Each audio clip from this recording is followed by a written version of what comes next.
नमस्कार. सूनबाईंचं भूत. लेखक अज्ञात. अभिवाचन अनुराधा कर्वे. श्रीहरी गावच्या फॉरेस्ट ऑफिसमध्ये बदली ऑफिसर म्हणून आला आणि 15 दिवसात जंगलाच्या वेशीवर 3 मृतदेह सापडून आले. हे नक्की काय गडूबंगाल आहे म्हणून श्रीहरी गावात जरा चौकशी करण्यासाठी शिरला. त्याची मोघम माहिती त्याला त्याच्या इतर सहकाऱ्यांनी दिलेली होतीच. जंगलात वाघ, सिंह अशी श्वापदं असल्याची नोंद फॉरेस्ट ऑफिसमध्ये तरी नव्हती, परंतु इतर जनावरं मात्र विपुल प्रमाणात होती. गावातले तरुण हौस म्हणून गावठी कट्टा सोबत घेऊन जंगलात रानटी डुक्कर, मिळालेच तर ससे, मोर असल्या जनावरांची शिकार करण्यासाठी जायचे. जंगलात बंदूक घेऊन शिरलेले हे गावचे शिकारी कधीही रिकाम्या हाताने परतत नसत. एखादं लहानसं जनावरही त्यांना मेजवानी करण्यासाठी पुरत असे. जंगल इतर वनौषधींनी समृद्ध होतं.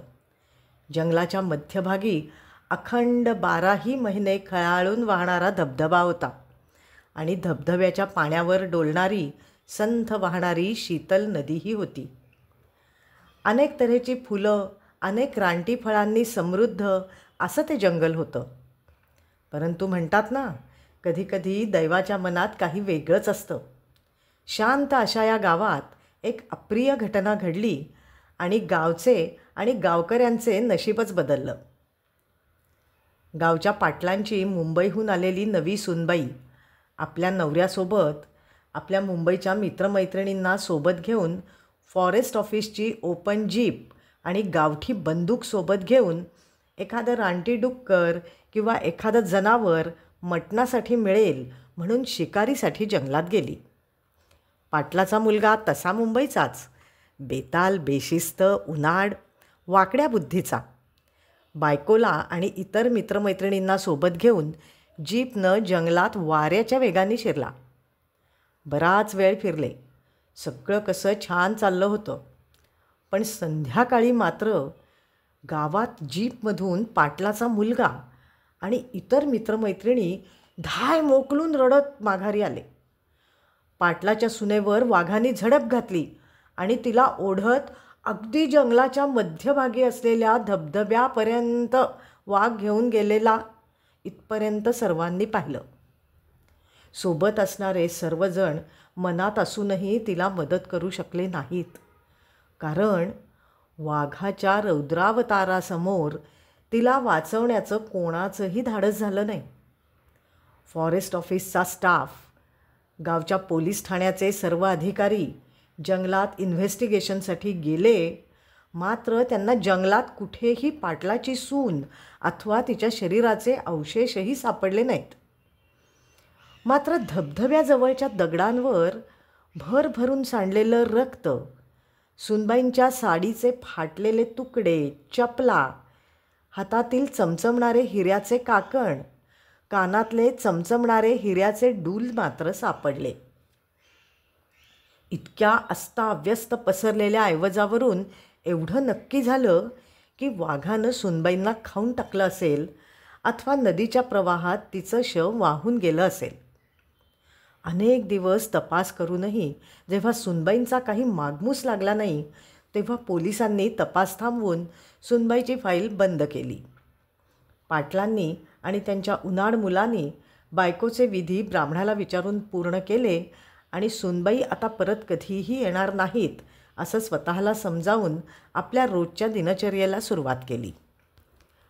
मात्र असं काय बिनसलं कुणास ठाऊक, पण काही दिवसानंतर अचानक जंगलातून जोरजोरात एका स्त्रीच्या रडण्याचा, विचित्र हसण्याचा असे आवाज ऐकू येऊ लागले.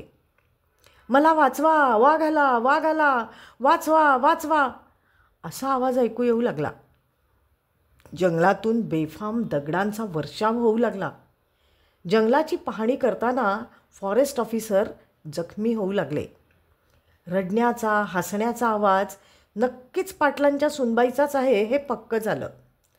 मात्र संपूर्ण जंगल पिंजूनही सूनबाईंचा पत्ता सापडणं कठीण झालं होतं. याचा सरळ सरळ असा अर्थ निघत होता की सूनबाईंचं भूत जंगलात रडत हसत फिरतंय. सुनबाईंच्या या भूताची गावात दहशत निर्माण झाली. सतत रडण्याचा, हसण्याचा, पैंजणांचा आवाज ऐकून घाबरून हळूहळू गावकरी जंगलाच्या दिशेने जायचे बंद झाले. एकच फॉरेस्ट ऑफिसर आणि एक त्याचा सहकारी, ते दोघेही जंगलाची टेहळणी करण्यासाठी जंगलात शिरण्यास धजावत नव्हते. हळूहळू गावचे ते समृद्ध जंगल भुताटकीसाठी कुप्रसिद्ध झालं. जंगलात लाकूड तोडण्यासाठी किंवा औषधी झाडपाला आणण्यासाठी शिरणारी व्यक्ती नंतर जंगलाच्या वेशीजवळ मृत अवस्थेत सापडू लागली. मग मात्र जंगलाच्या दिशेने जायचे लोकांनी बंदच केलं. आज तर अमावास्या होती. तसेही गावातले लोक पाटलांच्या सुनबाईंच्या आत्म्याच्या भीतीनं घराचा दरवाजाही उघडा ठेवत नसत, तर जंगलात जाणं दूरच. मात्र काही अतिशय महत्त्वाची कागदपत्रं घेऊन तालुक्याच्या गावी गेलेल्या फॉरेस्ट ऑफिसरला अंमल जरा उशीरच झाला. दुपार झाली. गावात संध्याकाळपर्यंत पोहोचू असं निश्चित करून फॉरेस्ट ऑफिसरची गाडी धडधड करू लागली. पेट्रोल संपलं की काय, त्याला काय करावं सुचेनासं झालं. परत जावं तर आता त्याचा उपयोग नाही. सर्वत्र अचानक दाट धुकं पसरू लागलं. चित्रविचित्र रडण्याचा, हसण्याचा आवाज ऐकू येऊ लागला. वाऱ्याचे प्रचंड झोत फॉरेस्ट ऑफिसरच्या अंगावरून जाऊ लागले. पानांची सळसळ वाढली. दाट धुक्यातून गाडी चालवणंही कठीण झालं. तो अर्धमेला झाला. त्याला दरदरून घाम सुटला. सर्वत्र अंधारून आलं. अमावास्येच्या भीतीने घरात दडून बसलेलं गाव पहाटे कोंबड्याची बांग देतात जागं झालं. सूर्य उगवताच सर्व गाव आपापल्या घरातून बाहेर आलं आणि हळूहळू गावभर बातमी पसरली की पाटलांच्या सुनबाईच्या आत्म्यानं आणखी एक बळी घेतला. जंगलाच्या वेशीजवळ फॉरेस्ट ऑफिसरचं शव सापडलं. नवीन फॉरेस्ट ऑफिसर आला. पोलीस पथक आलं. तपासण्या झाला. उत्तर एकच, सुनबाईंनी आणखीन एक बळी घेतला. दिवसेंदिवस सुनबाईंच्या आत्म्याची दहशत गावातच नाही तर पंचक्रोशीत पसरू लागली. लोकांचं जंगलाच्या दिशेने जाणं बंद झालं. फॉरेस्ट अधिकारी बिनकामाचे झाले. श्रीहरी आलेला नवीन फॉरेस्ट ऑफिसर, हे सर्व ऐकून तो अतिशय घाबरला. अशातच त्याला एक दिवस तालुक्याच्या ठिकाणी जावं लागलं. सकाळी सूर्य उगवताच गावातून निघाला. सर्व काम दुपारपर्यंत आटपून थोडा बाजारहाट करून दुपारपर्यंत माघारी फिरू आणि संध्याकाळपूर्वी गावात परत येऊ या हिशोबाने तो निघाला. पण का कुणास ठाऊक आज त्याचंही नशीब बहुतेक बरं नसावं. म्हणूनच की काय त्याच्या प्रत्येक कामात अडथळे येऊ लागले. कामांची आवराआवर करेपर्यंतच दुपार झाली. म्हणून बाजारहाट पटापट आवरून तो गावात परतीच्या प्रवासाला लागला. आधीच उशीर झालाय, जरा लवकर पोहोचू म्हणून जवळचा रस्ता म्हणून जंगलाजवळच्या रस्त्याने निघाला. संध्याकाळ झाली. सूर्य मावळू लागला. आता मात्र श्रीहरीला दरदरून घाम सुटला. आज बहुतेक आपला शेवटचा दिवस असं मनात म्हणत तो हळूहळू गाडी चालवू लागला. आणि अचानक त्याला जंगलाच्या मध्यभागी जाणवलं की गार वाऱ्याची झुळूक आपल्या शरीराला स्पर्शून जाते. अचानक संध्याकाळच्या त्या अर्धवट उजेडात दाट धुकं पसरलंय. सर्वत्र पानांची सळसळ सुरू झाली आणि अचानक जोरजोरात रडण्याचा, विकट हसण्याचा आवाज ऐकू येऊ लागला. नक्कीच आपल्या आजूबाजूला पाटलांच्या सुनबाईचा आत्मा असावा हे तो समजून चुकला. मिट्ट धुक्यात डोळे किलकिले करून त्यांनी समोर पाहिलं तर धुक्यात पांढरी शुभ्र साडी नेसलेली पाटलांची सुनबाई उभी होती. मोकळे सोडलेले केस, शुभ्र साडी, मंद प्रकाशातही चमचमणारे, हातात हिऱ्याचे काकण, कानात हिऱ्यांचे चमचमणारे डूल. नक्कीच हा पाटलांच्या सुनेचा आत्मा. श्रीहरीच्या घसाला कोरड पडली. इथून निसटायचं कसं? ती तर गाडीच्या समोरच 20 फुटावर उभी. तिचं रडणं, मध्येच विकट हसणं असं म्हणतं भेदून टाकत होतं. काय करावं? आत्माच तो. कितीही जीवाच्या आकांताने धावलो तरी कुठवर धावणार? आपल्या आयुष्याची दोर इथवरच. पण बघू काय होतं ते, असं म्हणत श्रीहरी वाऱ्याच्या वेगानं गाडी सुनबाईंना भेदून निघून गेला. तिनं नंतर काय केलं अथवा तिचं नंतर काय झालं हेही मागे वळून न पाहता श्रीहरी वाऱ्याच्या वेगाने गाडी चालवत गावात निघून आला. गावात आल्यावर त्यानं आपली आपबीती गावकऱ्यांना सांगितली आणि गावकऱ्यांनी निदान श्रीहरी गावात जिवंत परत आला, त्याच्या आयुष्याची दोर नक्कीच बळकट असणार या विचाराने देवाचे आभार मानले. आलेल्या भयंकर अनुभवाने अर्धमेल्या झालेल्या श्रीहरीचं भान हरपलं. सकाळी डोळे उघडताच पाहतो तर काय, पंचक्रोशीतल्या एकुलत्या एक हॉस्पिटलमध्ये सहकाऱ्यांसोबत त्या लहानशा गावठी हॉस्पिटलमध्ये कधीही नसते अशी लगबग धावपळ चाललेली होती.